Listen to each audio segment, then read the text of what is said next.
Welcome to the Cherry Heat Check. I am Ricky Thompson. We'll be breaking down the latest Lobo basketball and other sports news. I have a guest today who I'll be introducing in a second.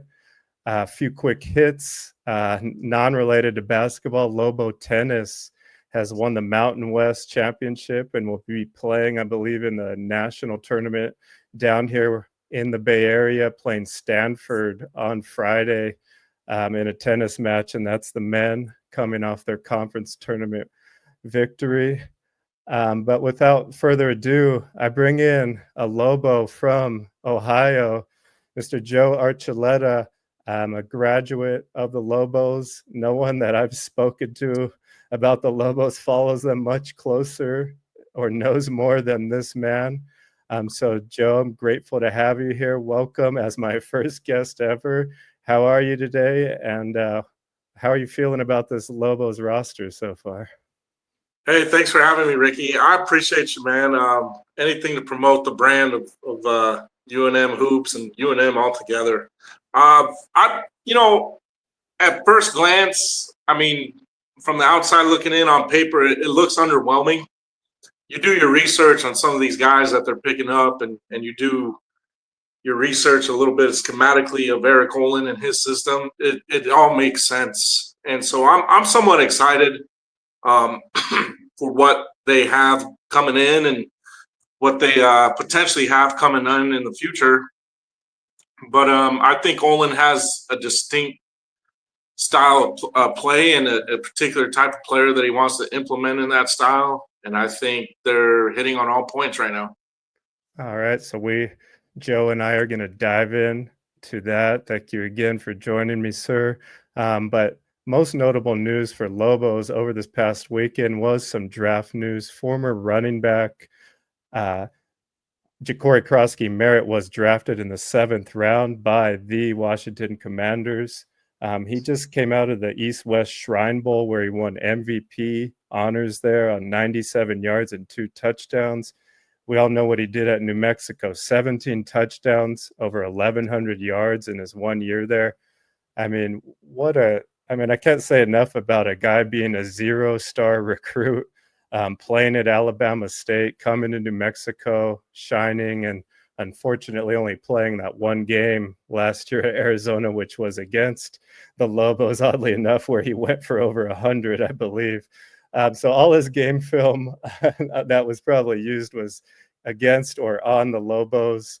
I'm looking for him to possibly contribute the way they use running backs in the NFL these days. Any thoughts there, Joe, on Bill becoming a pro? Yeah, so the name of the game in the NFL draft is you hear it on the TV from Mal Kiper, guys like Daniel Jeremiah. Production, that's the name of the game. A lot of these guys look at the talent, they look at the tape, but ultimately the scouts and the TV personnel, they look for production. I think Krosky Merritt was very productive at all his stops, even the game against UNM. I know that was his one game, but production transfers, and he's done it in several different styles, several different systems, and he's been productive everywhere he's been. So I think the Commanders, I don't know how much they'll utilize him. I don't even know if he'll make the team. Initially, I definitely think he has a chance to make the team. I think he has the chance to definitely be a practice squad player. But with a guy like him, he just got to get his foot in the door and show his production. And he's been very productive. So it's going to be interesting for him in his career. I hope him the best. I know when he was with UNM, he really did a lot of good things for us. I agree. Really, showing his resilience and work ethic to make it to this point. So you're right. He might not make the official roster at the start of the season, but I expect him to be on a roster at some point and possibly play. Other Lobo that I'm aware of at this moment that got signed as a free agent after the draft was D tackle Devin Brandt signing with the Buffalo Bills. One season at UNM, having 26 tackles last year after playing at Old Dominion. Before that, I believe also played at a junior college, Northeastern Oklahoma A&M. So another guy really, climbing from JUCO or lower level ranks, got his time to shine in D1 and finds himself hopefully knocking on the door of a pro contract. So hats off to those gentlemen. I think there was also 4 other gentlemen from New Mexico that either got drafted or on rosters right now. Not going to spend any time on them since they spurned the Lobos and elsewhere, but I can't blame them if they had that opportunity. But the reason I brought Joe on, I know he knows a lot about football also, but wanted to really hit on the big man edition from Iowa State with you, Joe. JT Rock. What I know is that he's a redshirt freshman who forwent his senior year of high school playing at one of the Dakotas. I can't remember if it's South Dakota. So he decided to not play his senior year, went to Iowa State, redshirted to work on his body and ability. Going in last year as a redshirt freshman, had one of the biggest frames on the team, but was just kind of buried behind more veteran 5 and 6 year guys. I'm guessing Iowa State went into the portal this year and got more 5 and 6 year guys, so he probably wanted his opportunity elsewhere. But what do you know about JT Rock, and where do you see him fitting in with what we know about Coach Olin so far? Well, what I know about JT Rock, you nailed it on the head. He reclassified from his original graduating class, high school graduating class, to enroll into Iowa State. I also know TJ Otzelberger, the Iowa State coach. There was some write-ups in their local paper there that he was disappointed it didn't work out, because I think he had some high expectations for JT Rock. Of all the recruits signed that Olin and his staff have gotten to this point, this is the one I'm most excited about. He has a versatile game. He could really play the 4 or 5. He has some guard skills. He has excellent range. Now, he didn't get to demonstrate it that much on the floor at Iowa State because, like you said, Iowa State. They've had some talented teams the past few years, some amazing teams. But he was a top 100 kid out of high school, so he played in the NBPA top 100 camp, the Player Association camp. That is for the top senior and juniors in the country. He is from the Dakotas. He is from South Dakota. He had schools like Purdue. Other than Iowa State, he had Purdue, I believe, several Big Ten schools, and I think Kansas and Creighton. Yeah, the ones Kansas and Creighton were on him as well. So he has some game, and I was actually really enjoyably surprised that UNM was able to pick this guy up. I think he's the perfect fit for Olin's system. If you look at Olin's track record, just statistically, they don't really have rim protection in his system. This guy provides that. Not only does he provide rim protection, but he provides a unique offensive skill set that is going to allow for possibly 5-out offensive flow system. With that being said, you got to prove it, right? He hasn't really demonstrated that much at the Division I level. I mean, even though he was on a high-level D1 team in the Big 12, you still have to demonstrate some production. So I'm excited about him. I think he's going to contribute. I expect him to get some serious minutes, possibly even start, just depending on how the rest of the roster unfolds. But I think right now he is our primary big down low, and I think he will contribute mightily to what Olin wants to do. I have the same feeling. I think his frame alone, listed here at 7'1", 260, he can guard Farrell Compton, Magoon Gwath, hopefully in the post, or at least put a body on them to contest. I believe Utah State got a 7-footer that looks like he's going to start as well. So there are some other big men. This guy looks like he can shoot the 3 based on that tournament you were talking about in his AAU game tape. But like you're saying, do these 2 years of experience playing, for one of the better teams in the country, all the practice, the weightlifting, what does that translate to? He's had time to adapt to the speed. Playing in high school in South Dakota, if you watch the film, it's not very competitive compared to the Big 12, right? Right. So I think he's had that time, though. And if you hear his interviews, it sounds like he takes it very seriously. And you can tell by the maturity of his game when you watch some of that AAU tape, just the different dimensions that he shows. So I think he has, at this point, with what we know about this roster, I would expect him to start unless another post just falls with these final 6 scholarships. So we will see. I'm very excited about Mr. Rock joining the pit as well. And I want to thank you for letting me know a few days ahead that he was even on the Lobos radar, because I did not know. But I want to take credit for being the first one to put it out on Twitter, because like I do every morning about 6 a.m. when I wake up, I don't check on my daughter or wife. I look at Twitter at this time of year, and 45 seconds after JT Rock had posted, I had seen it with crusty eyes and let everyone know. I can't take credit for the news, but I'll take credit on reposting it. Second player added this week was a veteran guard from the San Diego area, from D2 Point Loma Nazarene University.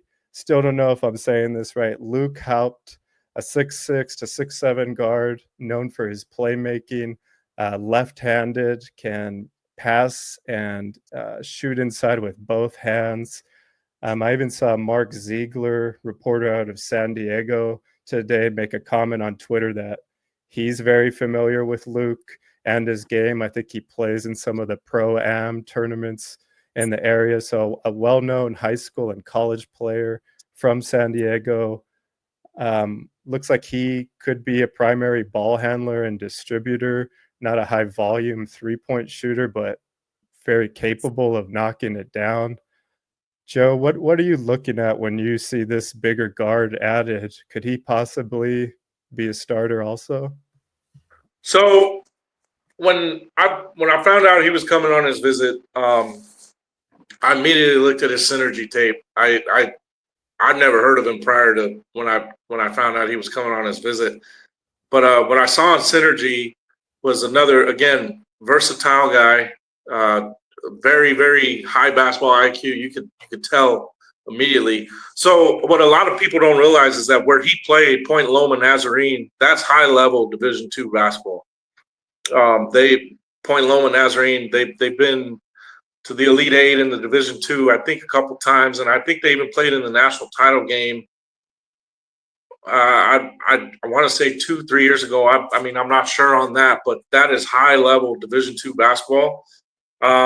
This guy's numbers, I believe he had an injury year and he took a year off. I don't know if it was this past season or ACL his junior year is what I was reading before this last season. But if you look at his statistics at that high level of Division II, which I consider equivalent to low major D1, the guy's productive and he's a stat sheet stuffer. You look at his synergy tape, he is a southpaw, he is a lefty. The thing I enjoy most about his game is his distribution. I think the guy has not elite, but pretty good court vision. And obviously he's a shooter. I don't expect him to start, especially if I'm getting a feel for how the roster is going to turn out. I mean, obviously you never know. I mean, Olin, it's his team, it's his system. Only he knows what he's recruiting, what he's getting into when practice starts in June. But I think he could definitely be a contributor off the bench, and I think he could provide UNM with some solid minutes off the bench. I don't know if his athleticism will translate to the Mountain West level of athleticism, but also you could say the same thing about Eric Olin's UC San Diego teams. They were deficient in athleticism and they still won. So I think it's a solid pickup. I think it's a good piece to the puzzle of what Olin's trying to do. You hear this name, if you're just an average college basketball fan, you're a little bit underwhelmed. But when you watch the synergy tape and you say, oh, okay, this makes sense according to what Olin wants to do and what kind of guy he's looking at. So I like the fit. Yeah, he's averaged 13 points last year, 6 rebounds, 3 assists, 39% from 3. Really led. I love this team name, the Point Loma Sea Lions. That strikes fear into any opponent, the Fighting Sea Lions. But I think you're right. He looks like someone that maybe can create mismatches and overcome some of those, athletic deficiencies he might have against a smaller guard and really be a playmaker out there. So I'm looking forward to see what he brings. I think it's a solid veteran. It sounds like he's, obviously not familiar with the system, but has a relationship with some of the other staff. And I think it's a solid pickup. Before we hop into some of the schedule stuff, I quickly just wanted to talk about some of the other guys that we have heard rumors of the Lobos targeting. We heard noise today from John Rothstein saying that former Utah State Aggie guard Dayton Albury has narrowed down his list of 2 schools to New Mexico and USC under Coach Eric Musselman. And my fear there, with those being the final 2 schools, is it seems like USC does not have a lot of guards on the roster, even adding, 29-year-old Chad Baker Mazzara or whatever his name is. I don't know if they, I think they lost one of their top guards as recently as today. So I think if you're Albury and you're looking at the options between New Mexico and USC, and you're going to be the starter at either, I don't know. It has to be a tough decision. And for me, Joe, I'm wondering, if you're Dayton Albury, do you want to have to go back and play at Utah State next year and hear it from those crazed fans? Is that enough to make you go elsewhere? Does it really matter in this day and age? If I could be real, Ricky, I don't think it really matters with these guys in this day and age. I think what matters is the NIL figures, and I think playing time, obviously. Now, what I will say with Dayton Albury, we are familiar with him at New Mexico. I thought he was solid at Utah State. I thought he could be dangerous. He gave the Lobos fits from time to time when we played him last year. Looking at his numbers, you see his numbers, and then you watch him against UNM, and you're like, there's no way this guy put up these season averages of 7.9 points per game. It's not all about points. It's not all about assists or rebounds. What it is about consistency, veteran leadership, and if the guy could play, obviously the guy brings all 3. So Desmond Claude at USC, he left. He's in the portal now, and he's trying to get paid. I think he went on a visit to Florida, the defending national champs. But there is an interesting factor to the Dayton Albury to USC, and we forget that USC picked up Elijah Arenas. They also picked up a few guys out of the portal. Eric Musselman, if you look historically at his teams, he'll play 6 or 7 guys, and they're 6'4", 6'5", and above. So I don't know. Albury, I think, would fit what Musselman is trying to do in terms of depth, like as an insurance piece. But I definitely think if he came to New Mexico, he would get significant playing time at the point guard spot. And I think he's really, really pondering that. I also think the NIL is a factor in his decision, as it should be. These guys, they don't really get the opportunity. Majority of them don't get the opportunity to make this kind of money in the future. So I think that Dayton Albury, it would behoove him to look at both programs, but I think ultimately, he's going to go with New Mexico.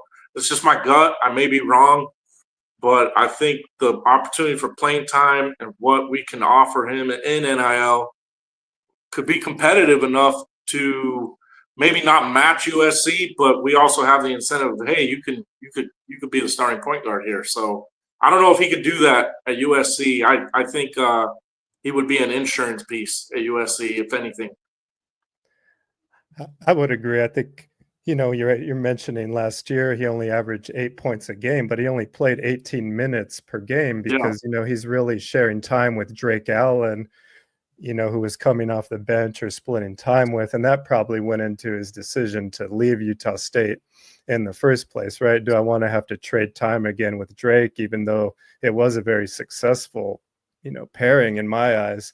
I think if he does want the most opportunity, like you're saying, to be the type of guard he is that scores in the paint and high volume and really drives an offense, I think New Mexico seems like a place where, he would be able to do that.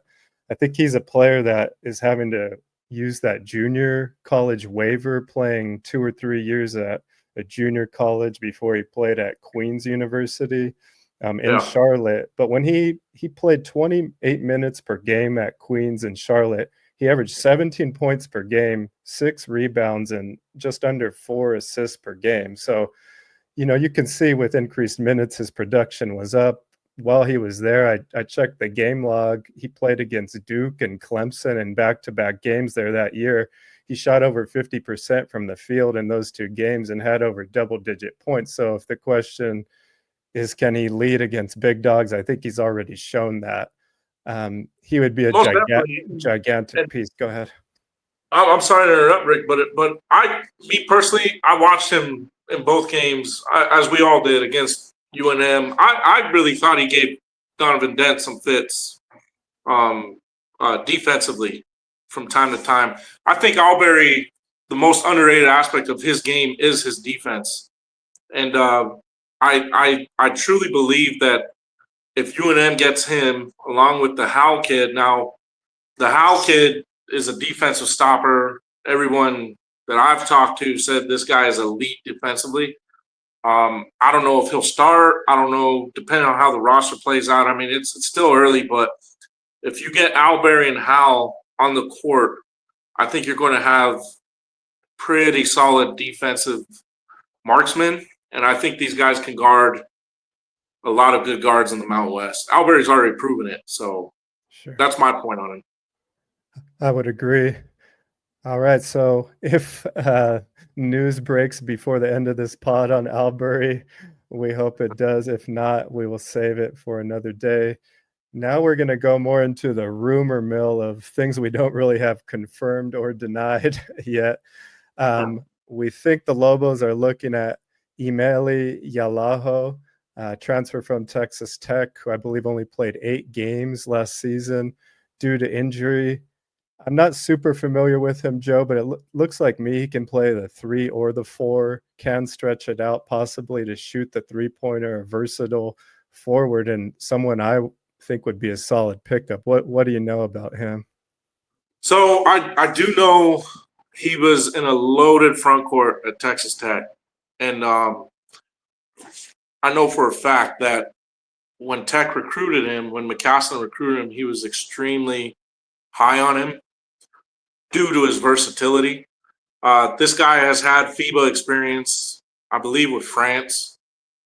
I think for what Olin runs, and I'm sorry I keep referencing what Olin did at UC San Diego, but it's important to note what Olin did at UC San Diego because he had so many deficiencies recruiting wise, and the type of kid he could recruit to that program, and he did wonders. You get a guy like Emi Yalaho in his system who is a stretch 4, as the proverbial old school stretch 4 goes. He can play 3. You look at his synergy tape, there's some FIBA tape there, and the guy, he was just as versatile as the next guy in Europe. And Europe has a lot of versatile players. Yahalo, the thing about him that I love is his 3-point shooting. He is another marksman for his size, 6'7", 6'8", at 225. He can shoot the ball. And I think that is a rare commodity for a guy his size. And I think he will get major minutes at UNM if they can pick him up. I know the staff is hard on him. I'm really, really hoping for this guy. I think we can get him, but I think if we do get him, he has a legit shot to start. I think him and Cho will challenge each other for the 4 spot. Interesting. Yeah, I'll be looking forward to that. In my mind, I don't know. if Chol is playing the 4, but I could be way off. I'm going to kind of bring up the roster here at the end of the show, and we can argue about it maybe. Going way down the rumor hole here, someone's been mentioned on Twitter, maybe other, Lobos shows, as rumored that Aiden Mahaney, former guard from UConn and St. Mary's out here in the Bay Area in Moraga.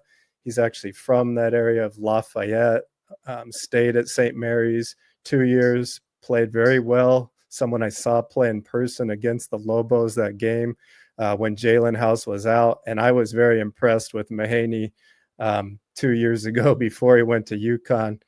But with what I'm reading and seeing, he was god awful at UConn, only played, maybe 13 minutes a game and was not very effective.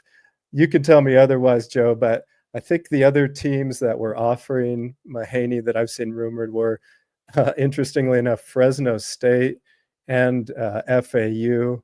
So we will keep monitoring that. But do you think bringing Mahaney down from the Big East more into a conference like the West Coast Conference where he was successful would be the right step for him?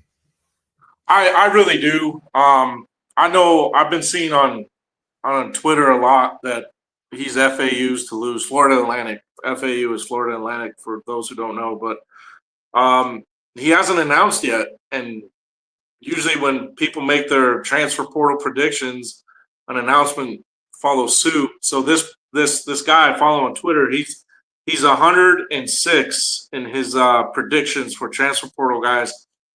He made the prediction 3 weeks ago for Aiden Mahaney to enroll at Florida Atlantic, and now he has changed his tune. He hasn't mentioned who the school is. I think the school might be New Mexico. I do know that Mahaney has a relationship with the kid we just signed from the D2 level, Halper. I know there's a relationship there. He was awful at UConn, and I don't think it was. I think half of it was his fault. I think the other half was he was out of position at UConn. So UConn, Dan Hurley, and them were trying to anoint him as their starting point guard. Now, I've seen Mahaney play, but I didn't see him in person like you, Ricky. I don't know if he was strictly a pure point guard at St. Mary's. I think he played a little bit of both 1 and 2. And I think he thrived in that setting as a combo guard, where at UConn, he was strictly implemented at the point guard spot. And the athleticism that he faced in the Big East night in, night out, he got exposed.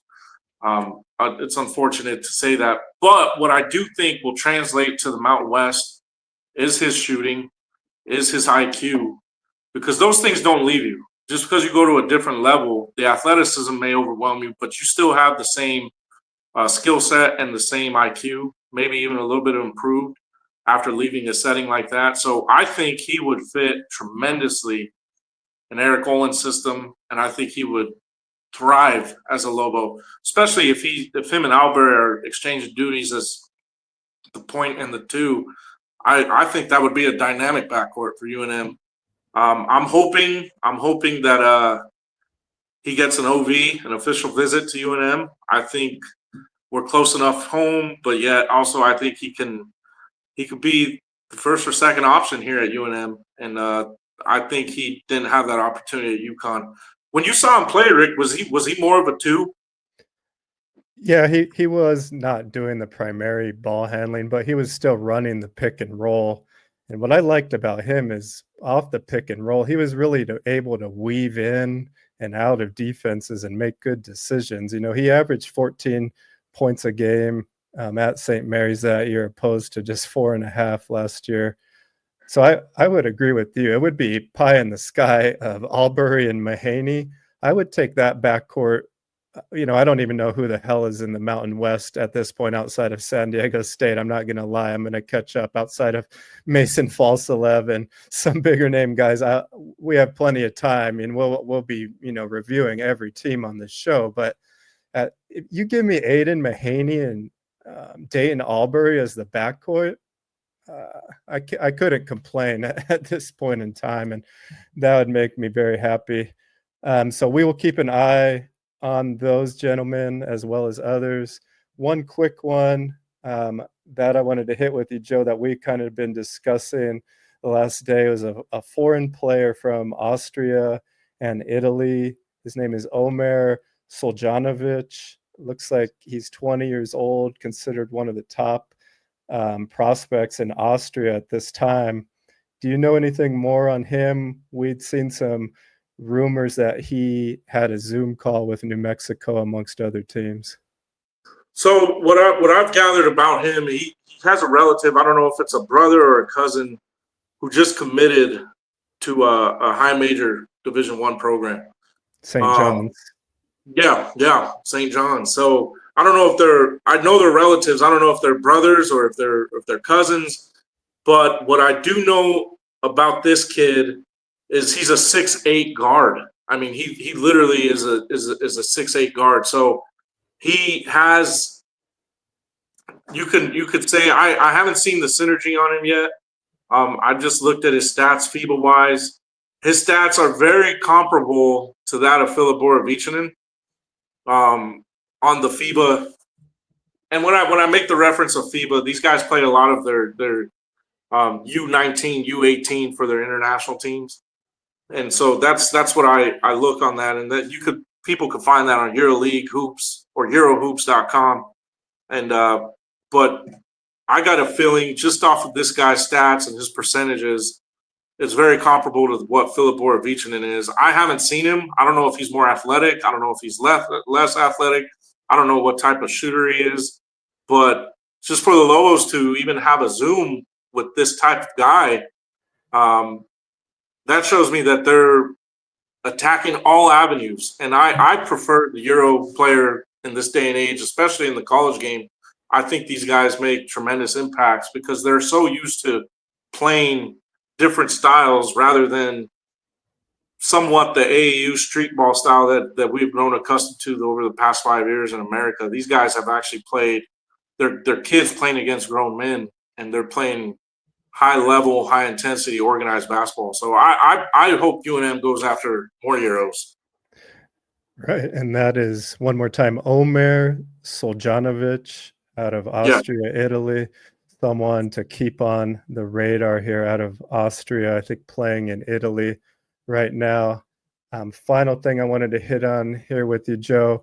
I think this is how we found each other, or on X, as you quickly pointed out to me one day when I was complaining about the Lobos' lack of good out-of-conference schedule for basketball next year. You said, hey, Ricky, I'm pretty sure they're in this tournament in Kansas City.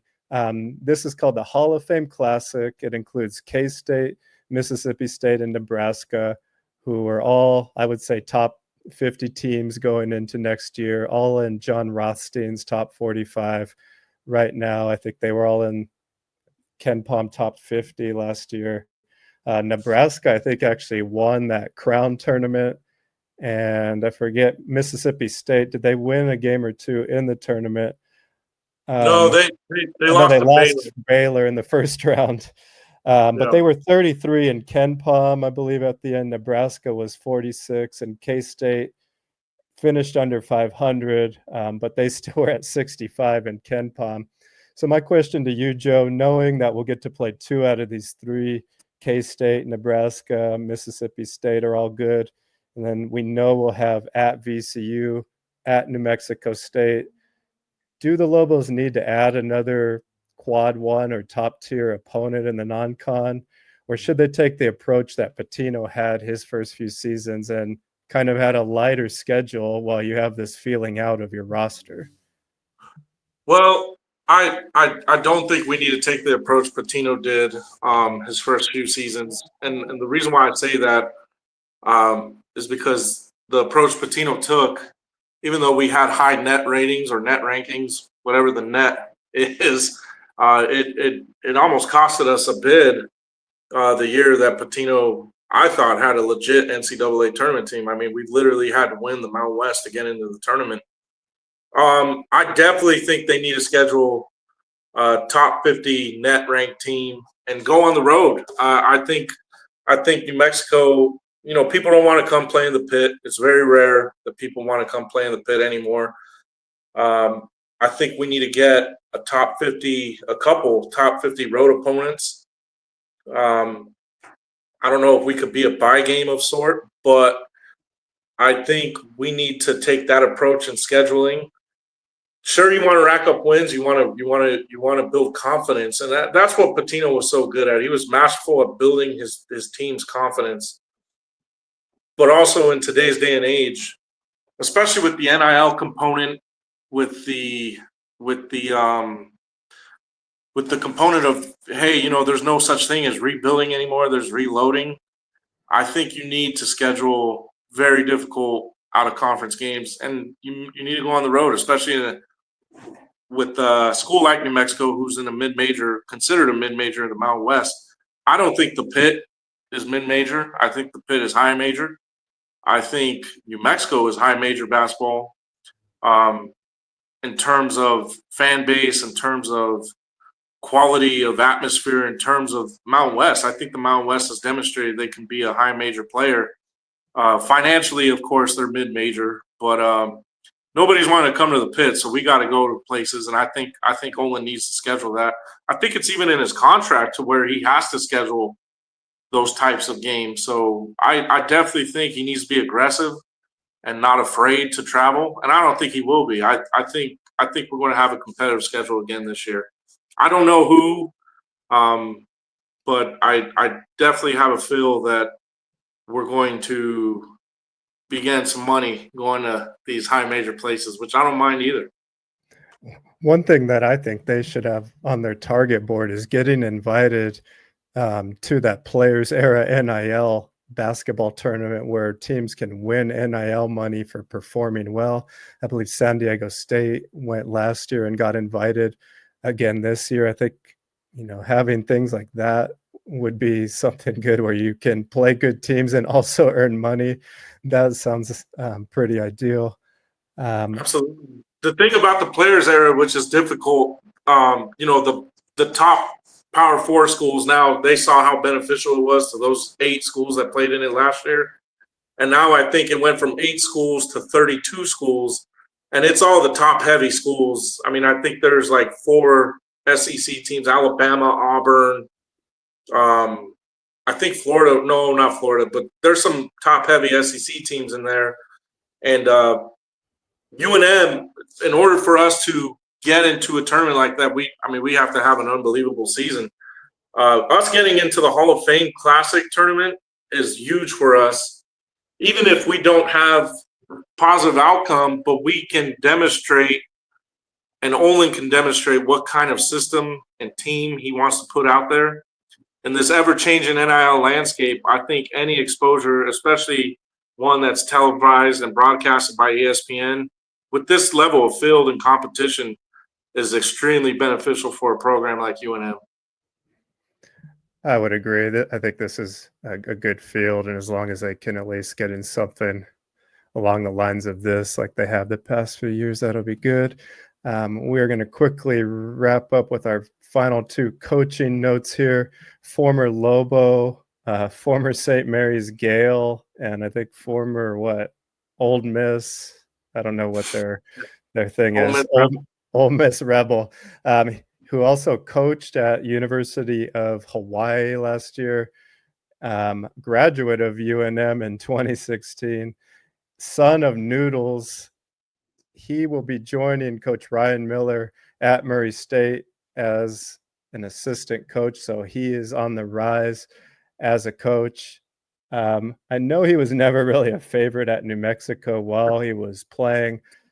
My take on him is that he was thrown into a situation that he shouldn't have been in, being asked to play on a team that he had no business playing on because of who his father was, and probably took on more than he could chew during his time at UNM, but it wasn't for a lack of effort or anything like that. So I never had any hard feelings towards him.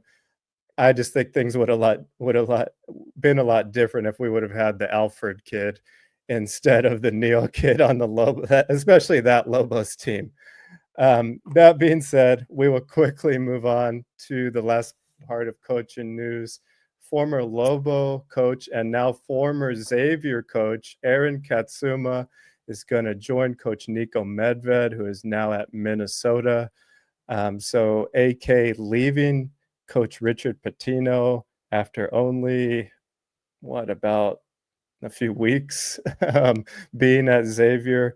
But Katsuma had also worked at Minnesota. I think he went to school there and was a GA there. So maybe a homecoming for him. Spent 5 seasons also under Medved at Colorado State. I don't really have much inside knowledge on Coach Aaron. Any thoughts on him, Joe, before I let you go? I think Katsuma is a rising star in the coaching industry, and I say that because I've spoken to a few people who are familiar, not necessarily with him as a person, but just with the Pitino staff in general that was here at UNM, and I think Katsuma is well schooled in play actions offensively. I think he's a student of the game. Him going to Minnesota, it's twofold, right? I mean, he's familiar with Medved, and it's home for him. I think he's going to thrive in that setting. I think Katsuma, give him about 10 years, I think he'll be a head coach. I really believe that. The guy I know for a fact when he was at UNM, he was really advanced in terms of cutting edge technology with synergy and with using some platforms that maybe the coaching staff wasn't very familiar with technologically wise, and he was right there. He was ahead of the curve. So I'm happy for him. It's a good fit. I'm a little bummed for Pitino because I thought Pitino was really trying to establish some continuity there at Xavier, but it's the name of the game. It's the business that they're in, and Katsuma, he probably got a pay raise and he gets to go home and coach under a friend of his. So good for him. Yeah, I mean, I don't feel bad for Pitino, but it has to be hard when you're in the middle of recruiting battles and one of your head dogs comes into your office and says, "Hey, by the way, I'm going to be moving on after everything they've been through the last few years." But I'm sure it was a promotion, right? And a new opportunity to move up through the ranks. I'm forgetting his name, Coach Dave, who was on the Lobos staff, I think is moving on to coach at Colorado State. Yeah, Filipovich at Colorado State. So it's interesting to see how these guys kind of rotate around the relationships they know and around these schools. But Joe, I'm going to let you drop off here. I really appreciate your time and your knowledge here and for being my first guest on the Cherry Heat Check. Anything before we let you go here? No, go Lobos. And, Ricky, thank you for this platform for UNM hoops and UNM sports across the board. I'm really excited and really proud of the work you're doing. It's always an interesting podcast that you put on. So hopefully we get more people to chime in and we can see the success of UNM hoops continue. Yeah, I really appreciate you always promoting whatever I am doing here. I'm trying to forge a different kind of way to cover UNM hoops here. And for you and for others wondering why the hell you listen to me, well, I'll tell you, in 2005, I was part of a hot recruiting battle myself when I had to choose between 2 NAIA football offers and an offer from the Lobos, not for football, for rugby, Joe. And I never played rugby a day in my life, and the rugby coach was offering me. But once I saw how rugby was played in person, I was not interested and decided to use my brain to get my scholarship instead. But always appreciate you. We'll catch up with you down the road. And thank you, Ricky. Appreciate you, man. Joe from Ohio. I'm going to wrap up the show here because I see someone knocking at my door, that being my daughter. But we really covered a lot. Again, I'm going to thank Joe for being my first guest. Really appreciate him. Once we hear news on any of the upcoming signings, maybe we'll just go live or do something on the spot because I feel like something big is about to break. Again, this has been the Cherry Heat Check. I am Ricky Thompson.